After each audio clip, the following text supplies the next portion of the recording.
Hello everyone, welcome back to English communication guru. आज हम लोग द हिंदू न्यूज़पेपर से एक एडिटोरियल पढ़ेंगे जिसकी हेडलाइन है insular incentive on ethanol blended fuel and the Indian consumer. तो इसे डिटेल में पढ़ेंगे। इसमें एडवांस वोकैबुलरी है, idioms, phrases and phrasal verbs हैं, सारे पार्ट्स ऑफ स्पीच मेंशन किए गए हैं, टेंसेस भी देखेंगे। वीडियो के लास्ट में आपके प्रैक्टिस के लिए एक रीडिंग कॉम्प्रहेंशन एक्सरसाइज और एक क्लोज टेस्ट भी है। तो ओवरऑल आपके लिए वीडियो बहुत ही हेल्पफुल है। तो आइए स्टार्ट करते हैं। तो आइए सबसे पहले समझते हैं एडिटोरियल की हेडलाइन को। इंसुलर इंसेंटिव, इंसुलर का मतलब होता है सीमित, लिमिटेड। इंसेंटिव मींस फायदा या प्रोत्साहन। तो यहाँ पे इसका मतलब है सीमित फायदा। सीमित फायदा तो किस बारे में बात हो रही है? एडिटोरियल किस पर है? On ethanol blended. ब्लेंडेड मतलब मिश्रित, ठीक है, मिश्रित यानी मिला हुआ। एथेनॉल मिला हुआ, फ्यूल, फ्यूल मींस ईंधन, एनर्जी सोर्स। तो एथेनॉल मिला हुआ फ्यूल यानी ईंधन एंड द इंडियन कंज्यूमर, और भारतीय कंज्यूमर पर है। कंज्यूमर मींस उपभोक्ता, बायर, ठीक है। तो आज का जो एडिटोरियल है वो एथेनॉल मिश्रित ईंधन और भारतीय उपभोक्ता पर है। तो सीमित फायदे की बात हो रही है। तो सीमित फायदे का क्या मतलब है कि एथेनॉल मिक्स्ड फ्यूल को बढ़ावा देने की जो सरकार की पॉलिसी है, इसके जो फायदे हैं वो सीमित लग रहे हैं, ठीक है, यानी बहुत कम लग रहे हैं, यानी कंज्यूमर्स को इससे फायदा होने की उम्मीद कम है, ठीक है। अब इसकी फुल ट्रांसलेशन देखते हैं। सीमित फायदा, एथेनॉल मिश्रित ईंधन और भारतीय उपभोक्ता पर। अब समझते हैं सब हेडिंग को। Ethanol blended fuel should not be forced on consumers irrationally, means ethanol मिला हुआ ईंधन should not be forced, past participle form में फोर्स, ठीक है, वर्ब की पास्ट पार्टिसिपल फॉर्म में। इसका मतलब है थोपा नहीं जाना चाहिए या फिर मजबूर नहीं किया जाना चाहिए। शुड नॉट बी फोर्स का मतलब है थोपा नहीं जाना चाहिए। ऑन कंज्यूमर्स, उपभोक्ताओं पर। इरेशनली मीन्स बिना सोचे समझे, अनरीजनेबली, यानी कि एथेनॉल मिला हुआ जो फ्यूल है वो उपभोक्ताओं पर जबरदस्ती बिना सोचे समझे थोपा नहीं जाना चाहिए। उन्हें मजबूर नहीं किया जाना चाहिए कि वो एथेनॉल ब्लेंडेड फ्यूल को इस्तेमाल करें, ठीक है। कंज्यूमर्स को फोर्स नहीं किया जाना चाहिए। अब इसकी फुल ट्रांसलेशन देखते हैं। उपभोक्ताओं पर एथेनॉल मिश्रित ईंधन को बिना सोचे समझे थोपा नहीं जाना चाहिए। तो आइए आर्टिकल रीड करते हैं। The Indian government's policy to continue producing E20 petrol at a cost higher than that of pure petrol when oil prices dip under $70 a barrel to compensate farmers adequately is a deceptively well formulated proposition. Vocabulary देखते हैं। Policy means नीति, strategy. Continue जारी रखना, persist. Producing उत्पादन करना, manufacture. Cost लागत, expense. Pure शुद्ध, unmixed. Dip means गिरना, फॉल। Barrel cask. कॉम्पनसेट मुआवजा देना, रीम्बर्स। एडिक्वेटली पर्याप्त रूप से, उचित रूप से, सफिशिएंटली। डिसेप्टिवली मीन्स भ्रामक रूप से, मिसलीडिंगली। वेल फॉर्मुलेटेड अच्छी तरह से तैयार किया गया, वेल डिजाइंड। प्रोपोजिशन प्रस्ताव, proposal. At a cost higher than, इसका मतलब है उससे अधिक लागत पर, more expensive than. The Indian government's policy यानी कि भारत सरकार की नीति, टू कंटिन्यू, कंटिन्यू रखने के लिए, जारी रखने के लिए, प्रोड्यूसिंग की, उत्पादन जारी रखने के लिए, किस चीज का? E20 पेट्रोल का, E20 पेट्रोल का उत्पादन जारी रखने की जो भारत सरकार की नीति है, ठीक है। At a cost higher than, at a cost उस लागत पर जो कि ज्यादा है, that of a pure petrol, यानी कि जो शुद्ध पेट्रोल है उससे भी ज्यादा उसकी कॉस्ट है E20 पेट्रोल की, ठीक है। तब भी उसको जारी रखने की जो भारत सरकार की नीति है। व्हेन, तब भी जब ऑयल प्राइसेस डिप अंडर, जबकि ऑयल प्राइसेस जो है यानी तेल की जो कीमतें हैं, कच्चे तेल की कीमतें वो गिर गई हैं अंडर $70 अ बैरल, यानी कि 70 रुपए प्रति बैरल हो गई है। टू कॉम्पनसेट, ऐसा भारत सरकार का कहना है कि वो ऐसा इसलिए कर रही, टू कॉम्पनसेट फार्मर्स, यानी कि फार्मर्स को कॉम्पनसेट, किसानों के जो भरपाई है उन्हें मुआवजा देने के लिए, एडिक्वेटली यानी उचित रूप से, किसानों को उचित रूप से मुआवजा देने के नाम पर वो ऐसा कर रही है। इज, यहाँ पे इसकी वर्ब आई है, देखिए ये पूरा जो ब्लू से है, वैसे तो पूरा ही सब्जेक्ट है, द इंडियन गवर्नमेंट से लेकर के एडिक्वेटली तक ये पूरा सब्जेक्ट है, ठीक है। लेकिन जो इसकी मेन जो नाउन है सब्जेक्ट की वो है द इंडियन गवर्नमेंट्स पॉलिसी, ठीक है। तो ये जो पॉलिसी है वो क्या है? इज अ डिसेप्टिवली, एक भ्रामक रूप से वेल फॉर्मुलेटेड प्रोपोजिशन है, ऐसा इस एडिटोरियल का कहना है कि ये एक बहुत ही अच्छी तरीके से, अच्छे ढंग से डिजाइन किया गया प्रस्ताव है, लेकिन ये थोड़ा भ्रम पैदा करने वाला है। ठीक है, डिसेप्टिवली मतलब भ्रम पैदा करने वाला, वेल फॉर्मुलेटेड मतलब अच्छी तरह से डिजाइन किया गया प्रोपोजिशन मीन्स प्रस्ताव है। अब इसको फिर से समझते हैं कि जब कच्चे तेल की कीमत $70 प्रति बैरल से नीचे आ जाती है, तब भी किसानों को उचित मुआवजा देने के नाम पर शुद्ध पेट्रोल यानी प्योर पेट्रोल जो है उसकी तुलना में अधिक लागत पर E20 पेट्रोल का उत्पादन जारी रखने की भारत सरकार की नीति पहली नजर में बहुत अच्छी तरह से तैयार किया गया प्रस्ताव यानी प्रपोजल लगती है, लेकिन असल में ये थोड़ा भ्रामक है यानी भ्रम पैदा करने वाली है। E20 पेट्रोल का मतलब है ऐसा पेट्रोल जिसमें 20% एथेनॉल और 80% साधारण पेट्रोल मिला हो। ठीक है, अब इसकी फुल ट्रांसलेशन देखते हैं।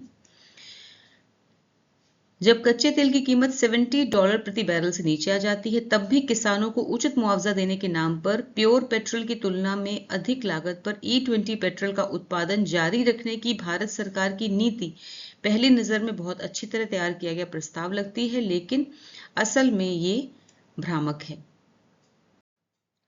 Most feedstock for the fuel blending program is from sugarcane, one of India's most water and fertilizer intensive crops, mainly grown in water-stressed Maharashtra and Karnataka. Vocabulary देखते हैं। Feedstock means कच्चा माल, raw material, fuel blending, ईंधन मिश्रण यानी कि ईंधन मिला के बनाना, फ्यूल मिक्सिंग, प्रोग्राम कार्यक्रम प्लान, शुगर केन गन्ना केन, वाटर इंटेंसिव मीन्स अधिक पानी की जरूरत वाला, water consuming, fertiliser intensive means अधिक खाद की जरूरत वाला, इनपुट हैवी, क्रॉप मीन्स फसल प्लांट, मेनली मुख्य रूप से, प्राइमरीली, वाटर स्ट्रेस्ड मीन्स पानी की कमी से प्रभावित या पानी की कमी से जूझ रहे, वाटर स्कार्स, मोस्ट फीडस्टॉक यानी ज्यादातर कच्चा माल, फॉर द फ्यूल ब्लेंडिंग यानी जो फ्यूल ब्लेंडिंग प्रोग्राम है यानी कि ईंधन मिश्रण करने का जो कार्यक्रम है, ठीक है, यानी कि 20% एथेनॉल और 80% पेट्रोल मिला करके ये जो प्रोग्राम बनाया गया है, इसका जो फीड स्टॉक यानी जो कच्चा माल है, ज्यादातर कच्चा माल है, वो कहाँ से आता है? इज फ्रॉम शुगर केन, वो गन्ने से आता है। ठीक है, इसका कच्चा माल जो है वो गन्ने से आता है एथेनॉल बनाने के लिए। One of India's most water, sugarcane जो कि इंडियाज मोस्ट वाटर एंड यानी जहां सबसे ज्यादा पानी, एक ऐसी फसल है शुगर केन, गन्ना एक ऐसी फसल है जिसे भारत की उन फसलों में से एक है जिसे सबसे ज्यादा, मोस्ट वाटर मतलब सबसे ज्यादा पानी और सबसे ज्यादा फर्टिलाइजर चाहिए होते हैं, ऐसी फसल है, क्रॉप्स मतलब फसल, ऐसी फसलों में से एक है शुगर केन जिसे सबसे ज्यादा पानी चाहिए होता है और सबसे ज्यादा फर्टिलाइजर्स चाहिए होते हैं, मेनली ग्रोन, और जिसे मुख्य रूप से उगाया जाता है, ग्रोन मतलब उगाया जाता है, in water stressed Maharashtra, Maharashtra और कर्नाटका में उगाया जाता है जो कि वाटर स्ट्रेस्ड राज्य हैं, स्टेट्स हैं। वाटर स्ट्रेस मतलब जो कि पानी की कमी से जूझने वाले राज्य हैं। ठीक है, इसकी फुल ट्रांसलेशन देखते हैं। ईंधन मिश्रण यानी कि फ्यूल ब्लेंडिंग प्रोग्राम के लिए ज्यादातर कच्चा माल गन्ने से आता है। गन्ना भारत की उन क्रॉप्स में से एक है जिन्हें सबसे अधिक पानी और फर्टिलाइजर की जरूरत होती है। इसकी खेती मुख्य रूप से पानी की कमी से जूझ रहे महाराष्ट्र और कर्नाटक में की जाती है। Whether the policy's net economic benefit remains positive will depend on the gains from lower crude imports, environmental improvements, and higher rural incomes outweighing these additional costs. Net economic benefit मतलब कुल आर्थिक लाभ, overall economic benefit, remain means बने रहना, continue, positive लाभदायक, सकारात्मक, favourable, depend on पर निर्भर होना, रिलाय ऑन, गेन मीन्स लाभ, फायदा, प्रॉफिट, क्रूड मीन्स कच्चा, रॉ, इंपोर्ट्स आयात, इंपोर्टेशन, एनवायरमेंटल पर्यावरण संबंधी, इकोलॉजिकल, इंप्रूवमेंट सुधार, प्रोग्रेस, आउटवे मतलब अधिक महत्वपूर्ण होना, एक्सीड या फिर आगे निकल जाना। ठीक है, एडिशनल कॉस्ट मीन्स अतिरिक्त खर्च, extra expenses. Whether the policies net economic benefit, कि क्या इस पॉलिसी का जो ये E20 पॉलिसी है गवर्नमेंट की, इस पॉलिसी का जो नेट इकोनॉमिक बेनिफिट है यानी कुल आर्थिक लाभ है वो बना रहता है, पॉजिटिव सकारात्मक बना रहेगा। ठीक है, यानी क्या इस पॉलिसी से होने वाला कुल आर्थिक फायदा पॉजिटिव बना रहेगा। विल डिपेंड ऑन, ये इस बात पर निर्भर करेगा, सिंपल फ्यूचर टेंस है, विल डिपेंड ऑन, वो इस बात पर निर्भर करेगा, गेन्स पर, ऑन द गेन्स मतलब गेन्स पर, फायदों पर निर्भर करेगा, फ्रॉम लोअर क्रूड इंपोर्ट्स। और कौन से फायदे हैं? जब लोअर क्रूड इंपोर्ट हो यानी कि कच्चे तेल का कम आयात किया जाए तो उससे जो फायदा होगा उस पर निर्भर करेगा। दूसरा, एनवायरमेंटल इंप्रूवमेंट्स हो, ठीक है, यानी कि पर्यावरण में सुधार हो, पर्यावरण जो है प्रदूषण से मुक्त हो, तो फिर माना जाएगा कि फायदा है। एंड हायर रूरल इनकम, साथ ही जो ग्रामीण लोग हैं उनकी आय बढ़े, ग्रामीण लोगों की, रूरल लोगों की जो है वो इनकम बढ़े, ठीक है। और ये सारे फायदे मिलाकर जो ये गेन्स हैं वो आउटवे हो जाएं, आउटवे मतलब कि आगे निकल जाएं दीज एडिशनल कॉस्ट, ये जो एडिशनल कॉस्ट लग रही है E20 फ्यूल को बनाने के लिए, जो एडिशनल अतिरिक्त लागत लग रही है, जब उससे आगे निकल जाए, उससे ज्यादा फायदा हो जाए, तब माना जाएगा कि जो पॉलिसी है ये फायदेमंद है, ठीक है। अब इसकी फुल ट्रांसलेशन देखते हैं। क्या इस पॉलिसी से होने वाला कुल आर्थिक फायदा पॉजिटिव बना रहेगा? ये इस बात पर निर्भर करेगा कि कच्चे तेल के कम आयात, पर्यावरण में सुधार और ग्रामीण आय में बढ़ोतरी से होने वाला फायदा इन एक्स्ट्रा लागतों से ज्यादा हो। अब आसानी में समझिए कि मतलब है कि अगर इस पॉलिसी की वजह से कच्चे तेल का आयात कम हो जाए, पर्यावरण बेहतर हो जाए और किसानों और ग्रामीण लोगों की इनकम बढ़ जाए, तो इन सब से होने वाला कुल फायदा इस पॉलिसी पर होने वाले एक्स्ट्रा खर्चे से ज्यादा हो, तो ये पॉलिसी फायदेमंद मानी जाएगी, ठीक है। Efficiency also remains a concern. Consumers, including people who are poorer than sugarcane farmers, pay more at the pump. Oil marketing companies procure ethanol at the administered price. Distilleries buy feedstock and only then do farmers receive higher prices. Vocabulary देखते हैं। Efficiency means दक्षता या कुशलता, effectiveness. Concern means चिंता, worry. Consumer उपभोक्ता, buyer. Procure means खरीदना, प्राप्त करना, ऑब्टेन। एडमिनिस्टर्ड प्राइस मीन्स सरकार द्वारा तय की गई कीमत, फिक्स्ड प्राइस। डिस्टिलरी मीन्स आसवनी यानी शराब इथेनॉल बनाने का कारखाना, रिफाइनरी। फीड स्टॉक मीन्स कच्चा माल, रॉ मटेरियल। रिसीव प्राप्त करना, गेट। हायर प्राइसेस अधिक कीमत, इंक्रीज्ड प्राइस। पे मोर मीन्स अधिक भुगतान करना, स्पेंड मोर। एफिशिएंसी यानी कि दक्षता या कुशलता, ऑल्सो रिमेन्स भी बना हुआ है, सिंपल प्रेजेंट टेंस है यहाँ पर, बना हुआ है। अ कंसर्न एक चिंता की बात बना हुआ है, यानी कि ये जो पॉलिसी है ये कितनी कुशल है, कितनी सही है, ये भी एक चिंता का विषय बना हुआ है। कंज्यूमर्स उपभोक्ता हैं जो, ठीक है, उपभोक्ता। इंक्लूडिंग मतलब जिनमें शामिल हैं, पीपल वो लोग शामिल हैं, हु आर पुअरर जो कि ज्यादा गरीब हैं, दैन शुगर कैन फार्मर्स जो कि जो गन्ना किसान हैं उनसे भी ज्यादा गरीब हैं। जो उपभोक्ता हैं यानी जो पेट्रोल का यूज करते हैं उनमें कई ऐसे लोग भी हैं जो कि गन्ना किसानों से भी ज्यादा गरीब हैं। पे मोर वो ज्यादा पैसा चुकाते हैं, at the pump petrol pump पे ज्यादा कीमत उन्हें चुकानी पड़ती है। ऑयल मार्केटिंग कंपनीज यानी कि जो ऑयल मार्केटिंग कंपनीज हैं, प्रोक्योर वो खरीदती हैं एथेनॉल को एट द एडमिनिस्टर्ड प्राइस, यानी कि सरकार द्वारा जो कीमत तय की जाती है, एथेनॉल क्योंकि महंगा है इसलिए उसकी कीमत भी ज्यादा होती है, तो ऑयल मार्केटिंग कंपनीज खरीदती हैं एथेनॉल को एडमिनिस्टर्ड प्राइस पर, यानी जो सरकार कीमत तय करती है उस पर खरीदती हैं, ठीक है। यहाँ प्रोक्योर में भी सिंपल प्रेजेंट सेंटेंस में, पे में भी है, ठीक है, वर्ब की फर्स्ट फॉर्म।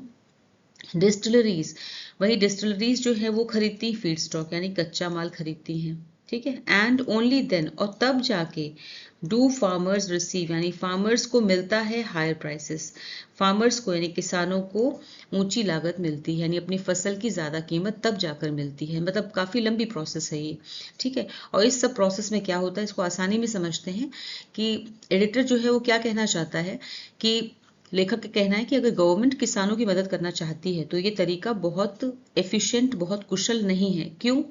क्योंकि पहले आम लोग महंगा पेट्रोल खरीदते हैं, फिर तेल कंपनियां महंगे दाम पर एथेनॉल खरीदती हैं और फिर डिस्टिलरी कच्चा माल खरीदती हैं। इतने स्टेप्स के बाद किसानों तक फायदा पहुंचता है, यानी किसानों की सहायता का खर्च पहले कंज्यूमर्स यानी उपभोक्ताओं से वसूला जाता है, जबकि उन उपभोक्ताओं में कई ऐसे लोग भी शामिल हैं जो गन्ना किसानों से भी अधिक गरीब हैं, ठीक है। चलिए इसकी फुल ट्रांसलेशन देखते हैं। दक्षता यानी एफिशिएंसी भी एक चिंता का विषय बनी हुई है। उपभोक्ताओं यानी कंज्यूमर्स जिनमें वे लोग भी शामिल हैं जो गन्ना किसानों से अधिक गरीब हैं, उन्हें पेट्रोल पंप पर अधिक कीमत चुकानी पड़ती है। तेल मार्केटिंग कंपनी सरकार द्वारा तय की गई कीमत पर एथेनॉल खरीदती हैं। डिस्टिलरीज कच्चा माल खरीदती हैं और उसके बाद ही किसानों को अपनी फसल की ज्यादा कीमत मिलती है। Higher feedstock prices also do not address reasons farmers have lower incomes such as post-harvest losses and limited market access. Crucially, if the government rewards every unit of ethanol irrespective of feedstock, the policy will favor sugarcane. Instead, the objective should include resource efficiency and food security. Vocabulary देखते हैं. Address means समाधान करना, हल करना, tackle. Post harvest losses means फसल कटाई के बाद होने वाला नुकसान, crop damage. Limited market access means बाजार तक सीमित पहुंच, restricted access.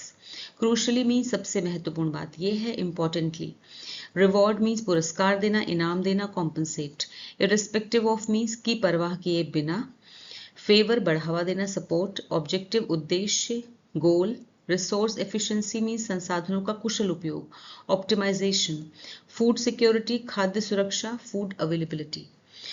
Higher feedstock prices मतलब कि फीड स्टॉक मीन्स कच्चा माल, तो कच्चे माल की कीमतें कैसी, हायर, ऊंची कीमतें.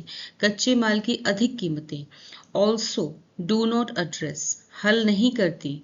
रीजंस को, उन कारणों का समाधान नहीं देती, उन कारणों को हल नहीं करती जिनकी वजह से फार्मर्स हैव लोअर इनकम, जिनकी वजह से फार्मर्स की जो आय है वो कम होती है. यानी किसानों की कम आय के असली कारणों को दूर नहीं करती. कच्चे माल की अधिक कीमतें किसानों की कम आय यानी लोअर इनकम के असली कारणों को भी दूर नहीं करती. जैसे कि क्या कारण है किसानों की लोअर इनकम होने के? पोस्ट हार्वेस्ट लॉसेस यानी कि फसल की कटाई के बाद होने वाला नुकसान, एंड लिमिटेड मार्केट एक्सेस और सीमित मार्केट एक्सेस यानी कि बाजार तक सीमित पहुंच. ठीक है, ये भी कारण है. क्रूशली सबसे महत्वपूर्ण, सबसे इंपॉर्टेंट बात यह है, इफ द गवर्नमेंट की अगर सरकार रिवॉर्ड्स इनाम देती है, सिंपल प्रेजेंट टेंस है यहाँ भी, और ऊपर डू नॉट एड्रेस में भी सिंपल प्रेजेंट टेंस है लेकिन नेगेटिव फॉर्म में. अब इसको देते हैं. Crucially if the government rewards, सबसे महत्वपूर्ण बात यह है कि अगर सरकार रिवॉर्ड देती है या फिर कह सकते हैं कि इनाम देती है, एवरी यूनिट, हर तरह के एथेनॉल को. एवरी यूनिट ऑफ एथेनॉल मतलब हर तरह के, यानी किसी भी तरह से एथेनॉल बनाया गया हो, चाहे वो गन्ने से बनाया गया हो, चाहे वो मेज यानी कि मक्के से बनाया हो, या फिर पराली से बनाया हो. ठीक है, किसी भी तरह के एथेनॉल को अगर बराबर एक जैसा इनाम देती है सरकार, यानी एक जैसा बोनस देती है, इररिस्पेक्टिव ऑफ फीड स्टॉक, यानी चाहे उसका फीड स्टॉक यानी चाहे उसका कच्चा माल कहीं से भी आया हो, उसके कच्चे माल की परवाह किए बिना. ठीक है, यानी उसका कच्चा माल चाहे गन्ने से आया हो, या फिर मक्के से आया हो, या फिर पराली से आया हो. ठीक है, द पॉलिसी, तो ये पॉलिसी जो है, ये नीति जो है, विल फेवर, वो फेवर करेगी शुगर केन को, यानी कि शुगर केन के पक्ष में जाएगी. ये नीति जो है वो शुगर केन को ही बढ़ावा देगी. उसका रीजन ये है कि शुगर केन जो है वो सबसे सस्ता और आसान तरीका है ये एथेनॉल बनाने का. ठीक है, विल फेवर में सिंपल फ्यूचर टेंस है. इंस्टेड, इसके बजाय द ऑब्जेक्टिव, जो लक्ष्य है, जो उद्देश्य है, शुड इंक्लूड, वो होना चाहिए, उसे शामिल करना चाहिए, रिसोर्स एफिशिएंसी को, यानी कि जो संसाधन कुशलता है, संसाधनों का सही तरीके से उपयोग हो. ठीक है, इसे यूज करना चाहिए, इसे शामिल करना चाहिए. लक्ष्य ये होना चाहिए सरकार का. एंड फूड सिक्योरिटी, साथ ही खाद्य सुरक्षा, यानी जो खाने वाली चीजें हैं, जो खाने में इस्तेमाल की जाने वाली चीजें हैं, उन्हें फ्यूल बनाने में कम से कम इस्तेमाल किया जाए, ज़्यादा इस्तेमाल ना किया जाए. ठीक है, जिससे कि लोगों को खाद्य सामग्री मिले, महंगाई कम हो, इसके लिए ज़रूरी है. ठीक है, तो ऐसी चीज़ें यूज़ की जाएं जो खाने में इस्तेमाल नहीं की जाती हैं. ठीक है, उन पर प्राथमिकता दी जाए, ये कहने का मतलब है. अब इसकी फुल ट्रांसलेशन देखते हैं. कच्चे माल यानी फीड स्टॉक की अधिक कीमतें किसानों की कम आय के असली कारणों को भी दूर नहीं करती, जैसे कि फसल कटाई के बाद होने वाला नुकसान और बाजार तक सीमित पहुंच. सबसे इंपॉर्टेंट बात यह है कि अगर सरकार इस्तेमाल किए गए कच्चे माल की परवाह किए बिना हर इकाई, हर यूनिट एथेनॉल पर एक जैसा इनाम देती है, तो ये पॉलिसी गन्ने को ज्यादा बढ़ावा देगी. इसके बजाय इस नीति का, इस पॉलिसी का उद्देश्य संसाधनों का कुशल उपयोग और खाद्य सुरक्षा सुनिश्चित करना होना चाहिए. India has encouraged maize and grain-based distillation, periodically allowed ethanol to be produced from surplus or damaged rice, and supported commercial plants using agricultural residues. Sweet sorghum is less water intensive and has a shorter growing season than sugarcane. Encourage, प्रोत्साहित करना, promote, मेज, मक्का, corn, grain based, अनाज पे आधारित. Distillation means आसवन या शुद्ध करने की प्रक्रिया. रिफाइन करना, एथेनॉल बनाना। पीरियोडिकली मीन्स समय समय पर, रेगुलरली। एथेनॉल एक प्रकार का ईंधन है, बायोफ्यूल। सरप्लस अतिरिक्त, एक्स्ट्रा, एक्सेस। डैमेज्ड खराब, स्पॉइल्ड। एग्रीकल्चरल कृषि संबंधी, फार्मिंग। रेजिड्यू मीन्स अवशेष, बचे खुचे, रेमिनेंट। कमर्शियल व्यावसायिक, इंडस्ट्रियल। प्लांट संयंत्र, कारखाना, फैक्ट्री। स्वीट सॉर्गम मीन्स मीठा ज्वार, सॉर्गम। वाटर इंटेंसिव अधिक पानी की जरूरत वाला, water demanding. India has encouraged, Bharat ने बढ़ावा दिया है, भारत ने बढ़ावा दिया। प्रेजेंट परफेक्ट टेंस से हैज के साथ में एनकरेज की थर्ड फॉर्म। भारत ने बढ़ावा दिया है मेज को, यानी कि मक्का एंड ग्रेन बेस्ड और दूसरे अनाजों पे आधारित डिस्टिलेशन को बढ़ावा दिया है, दूसरे अनाजों पे आधारित एथेनॉल बनाने की प्रक्रिया को बढ़ावा दिया है। ठीक है। पीरियोडिकली और समय समय पर, अलाउड समय समय पर अनुमति दी है, यहाँ भी प्रेजेंट परफेक्ट है, हैज यहाँ पे यूज हो चुका है। ठीक है। अब ये वर्ब की थर्ड फॉर्म है, अलाउड भी और यहाँ सपोर्टेड भी। ठीक है, सभी पूरे ही सेंटेंस में प्रेजेंट परफेक्ट टेंस है। और समय समय पर अनुमति दी है एथेनॉल बनाने के लिए, टू बी प्रोड्यूस, कि उसे बनाया जाए, एथेनॉल को बनाने की अनुमति दी है। फ्रॉम सरप्लस यानी कि ज्यादा या एक्स्ट्रा, और डैमेज्ड राइस या फिर खराब हो चुका चावल। ठीक है, अगर चावल बहुत ज्यादा है या फिर खराब हो चुका है तो उस चावल से भी एथेनॉल बनाने की परमिशन दी है भारत ने। एंड सपोर्टेड, और साथ ही समर्थन किया है कमर्शियल प्लांट्स का, यानी कि व्यवसायिक संयंत्रों का, व्यवसायिक फैक्ट्रीज का, कारखानों का समर्थन किया है। यूजिंग, जो बनाते हैं एग्रीकल्चर रेजिड्यूज से, जो यूज करते हैं, इस्तेमाल करते हैं कृषि संबंधी रेजिड्यूज, यानी कि फसल की कटाई के बाद बचे खुचे जो अवशेष होते हैं, कह सकते हैं पराली। ठीक है, पराली का इस्तेमाल करते हैं बनाने के लिए। ठीक है, एथेनॉल बनाने के लिए जो पराली का इस्तेमाल करते हैं। All right. Sweet sorghum is less water intensive. Sweet sorghum यानी कि जो मीठा ज्वार है, स्वीट सॉर्गम, मीठा ज्वार जो है वो उसे उगाने में लेस वाटर इंटेंसिव, यानी उसे उगाने में कम पानी लगता है। And has a shorter growing season, और इसे उगाने में समय भी कम लगता है। कहने का मतलब है कि इसे गन्ने की तुलना में इसमें कम पानी लगता है और इसकी फसल भी कम समय में तैयार हो जाती है देन शुगर केन, यानी कि गन्ने की तुलना में इसमें पानी भी कम लगता है और इसमें समय भी कम लगता है। ठीक है, अब इसकी फुल ट्रांसलेशन। भारत ने मक्का और अन्य अनाजों से एथेनॉल बनाने को बढ़ावा दिया है। समय समय पर सरकार ने अतिरिक्त या खराब हो चुके चावल से भी एथेनॉल बनाने की अनुमति दी है और कृषि अवशेषों, यानी कि फसलों के बचे हुए हिस्सों से एथेनॉल बनाने वाले व्यावसायिक संयंत्रों, यानी फैक्ट्रीज का भी समर्थन किया है। स्वीट ज्वार को उगाने में गन्ने की तुलना में कम पानी लगता है और इसकी फसल भी कम समय में तैयार हो जाती है। Lignocellulosic biomass such as rice and wheat straw, maize stover and groundnut shells can support second generation 2G ethanol. 2G ethanol from agricultural residues can avoid using cropland for fuel, reducing competition with food crops and addressing stubble burning. Vocabulary देखते हैं। Lignocellulosic means पौधों के रेशों से संबंधित, fibrous. Biomass जैविक पदार्थ और अवशेष, ऑर्गेनिक मैटर। स्टोवर मीन्स फसल के बचे हुए डंठल और पत्तियां, क्रॉप रेजिड्यू। शेल्स मीन्स छिलके, हस्क्स। सेकेंड जनरेशन दूसरी पीढ़ी का, यानी कि एडवांस्ड। 2G एग्रीकल्चरल रेजिड्यूज मतलब कृषि अवशेष, क्रॉप रिमेन्स। क्रॉपलैंड खेती लायक जमीन, फार्मलैंड। रिड्यूसिंग कम करना, डिक्रीजिंग। कंपटीशन प्रतिस्पर्धा, राइवलरी। स्टबल बर्निंग पराली जलाना, crop residue burning. Lignocellulosic biomass such as जैसे कि, यानी कहने का मतलब पौधों के रेशेदार अवशेष। ठीक है, पौधों के या फसल के रेशेदार अवशेष हैं, जैसे कि राइस, जैसे कि चावल, एंड व्हीट स्ट्रॉ और गेहूं का भूसा। ठीक है, जैसे चावल और गेहूं के भूसे। मेज स्टोवर यानी कि मक्के के डंठल, एंड ग्राउंडनट शेल्स और मूंगफली, ग्राउंडनट मतलब मूंगफली के छिलके।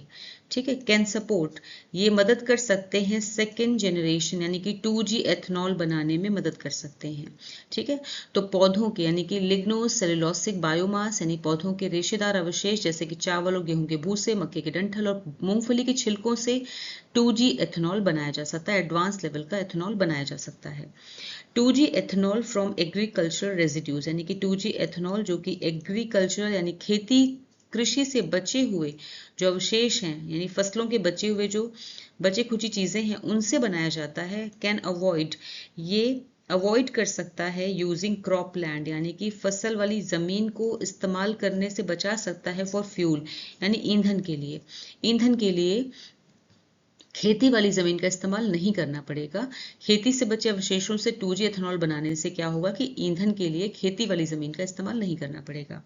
रिड्यूसिंग, जिससे कम हो जाएगा कंपटीशन यानी कि प्रतिस्पर्धा कम हो जाएगी, कंपटीशन कम हो जाएगा विद फूड क्रॉप्स यानी कि फूड क्रॉप्स यानी खाद्य फसलों यानी जो खाने पीने वाली जो फसलें होती हैं, जिससे खाद्य फसलों और ईंधन वाली फसलों के बीच जो है कंपटीशन कम हो जाएगा।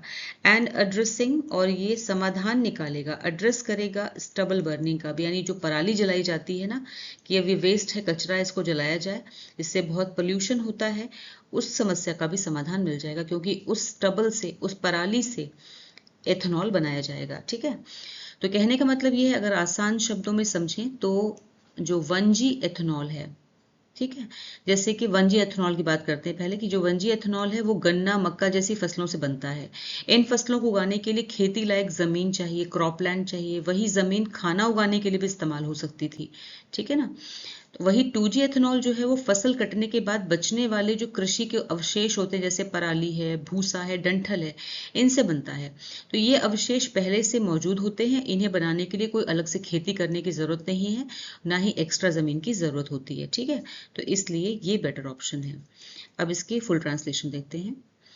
लिग्नोसेलुलोसिक बायोमास, जैसे कि चावल और गेहूं के भूसे, मक्के के डंठल और मूंगफली के छिलकों से सेकेंड जनरेशन यानी 2G एथेनॉल बनाया जा सकता है। खेती से बचे अवशेषों से 2G एथेनॉल बनाने से ईंधन के लिए खेती वाली जमीन का इस्तेमाल नहीं करना पड़ेगा, जिससे खाद्य फसलों और ईंधन वाली फसलों के बीच प्रतिस्पर्धा यानी कंपटीशन कम होगा और पराली जलाने की प्रॉब्लम का समाधान करने में मदद मिलेगी।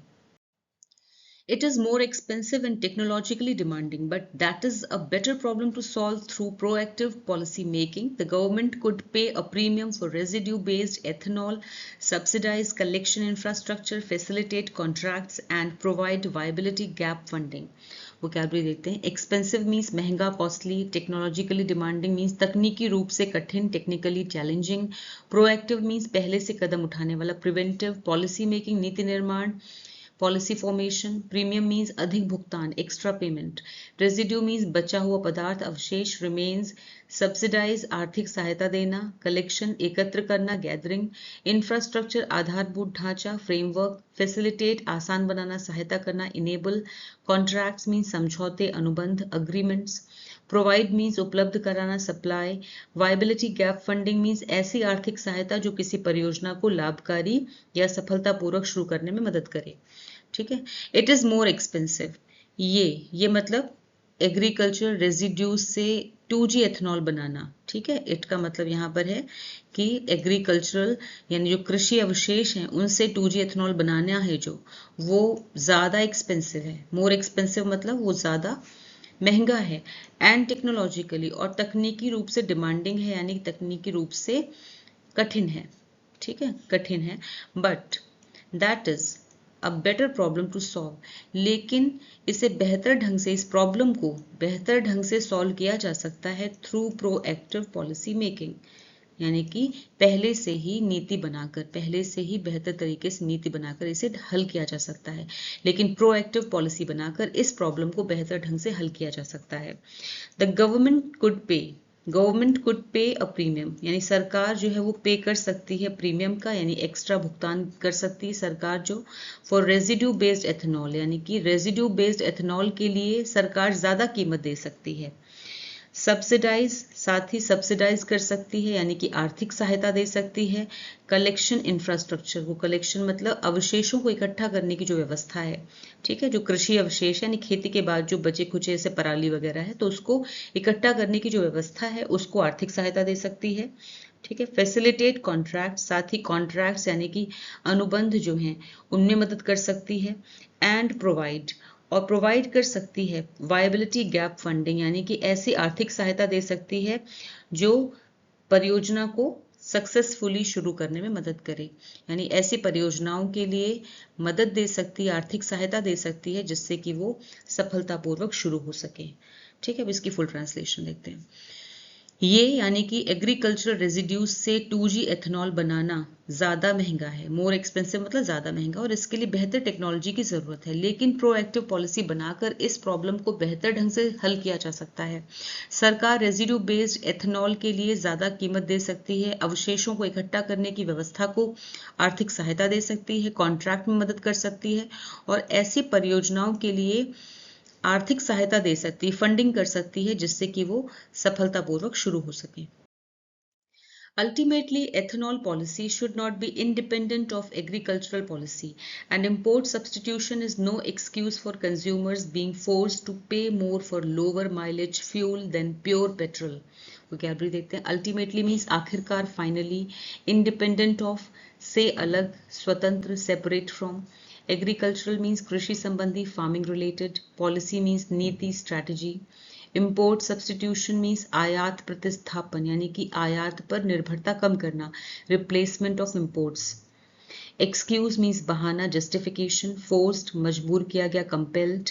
लोअर माइलेज कम दूरी तय करने वाला, लेस फ्यूल एफिशिएंट। फ्यूल ईंधन, एनर्जी सोर्स। प्योर मीन्स शुद्ध, unmixed. No excuse for means किसी चीज को सही ठहराने का कोई कारण नहीं है, नो जस्टिफिकेशन फॉर। अल्टीमेटली आखिरकार एथेनॉल पॉलिसी यानी एथेनॉल नीति जो है, शुड नॉट बी इंडिपेंडेंट, यानी वो अलग नहीं होनी चाहिए, ऑफ एग्रीकल्चरल पॉलिसी, यानी कृषि नीति से अलग नहीं होनी चाहिए।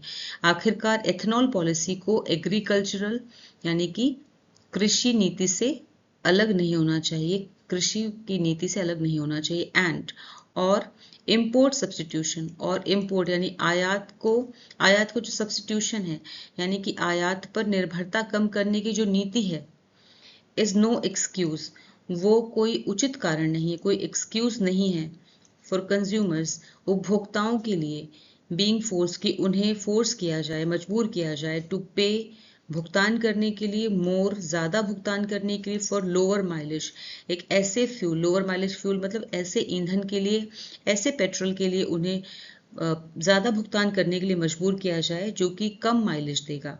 देन प्योर पेट्रोल यानी शुद्ध पेट्रोल की जगह पर उन्हें लोअर माइलेज वाले फ्यूल के लिए ज़्यादा पैसे देने पड़े, ठीक है ना, ऐसा उन्हें इसकी तुलना में अधिक पैसे देने के लिए उन्हें मजबूर किया जाए, ये भी कोई सही कारण नहीं है। ठीक है, अब इसकी फुल ट्रांसलेशन देखते हैं। आखिरकार एथेनॉल पॉलिसी को एग्रीकल्चर पॉलिसी से अलग नहीं होना चाहिए, और आयात पर निर्भरता कम करने की नीति इस बात का कोई उचित कारण नहीं है, इम्पोर्ट सब्सटीट्यूशन इस बात का कोई उचित कारण नहीं है कि उपभोक्ताओं को कम माइलेज देने वाले फ्यूल के लिए शुद्ध पेट्रोल की तुलना में ज्यादा पैसे देने के लिए मजबूर किया जाए। अब आपके सामने रीडिंग कॉम्प्रिहेंशन बेस्ड एक्सरसाइज है। 5 क्वेश्चंस आर देयर, इन्हें खुद से सॉल्व करिए, आपकी प्रैक्टिस के लिए हैं। आंसर्स इस एक्सरसाइज के एंड में मिल जाएंगे।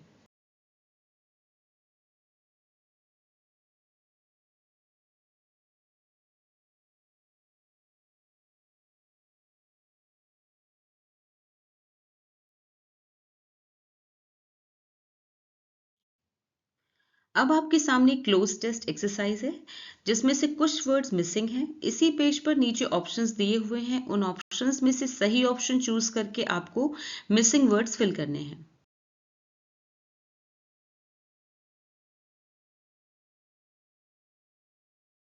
तो कैसा लगा आपको आज का वीडियो, मुझे कमेंट सेक्शन में ज़रूर बताएं। वीडियो अच्छा लगा हो तो इसे लाइक कीजिए, शेयर कीजिए और चैनल को सब्सक्राइब कीजिए। Thanks for watching the video till the end. फिर मिलूंगी एक और नए वीडियो के साथ। Until then bye bye, take care.